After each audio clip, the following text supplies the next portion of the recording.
여러분 안녕하십니까? 지난해였죠.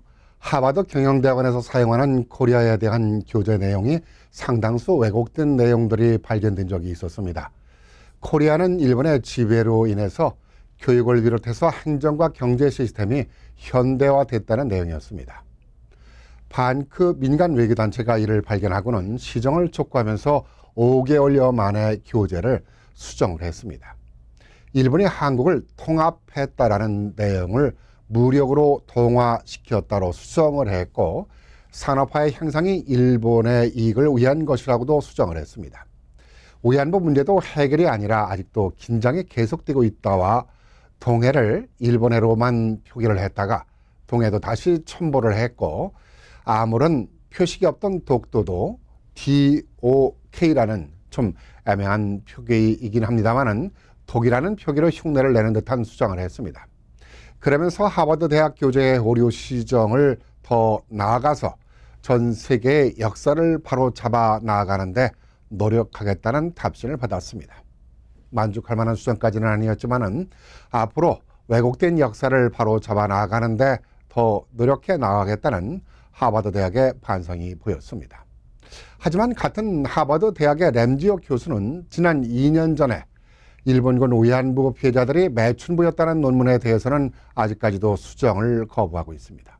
오히려 미국의 요명 출판사인 엔카운터 북스라는 출판사에 의해서 왜곡된 위안부 역사를 여과 없이 오는 11월에 출판 예정을 앞두고 있어서 왜곡의 논란이 더 커지고 있습니다. 이에 대해서 세계적인 역사학자들은 한결같이 비난을 합니다.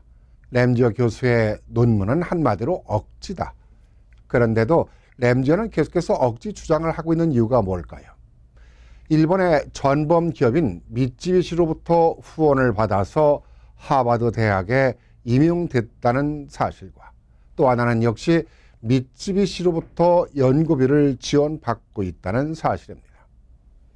세계적인 명문 대학이 고작 돈에 눈이 어두워 역사를 왜곡하는 교수를 채용했을까 하는 의문인데요. 설마 그럴까요? 하지만 설마가 사람을 잡는다고 이러한 사실들이 하버드에서 밝혀진 것들만 수차례 있습니다. 그 대표적인 일이 몇 년 전에 2016년입니다. 하버드 대학에서는 대학 최초로 2050년까지 화석 연료를 중단하겠다는 발표를 했습니다.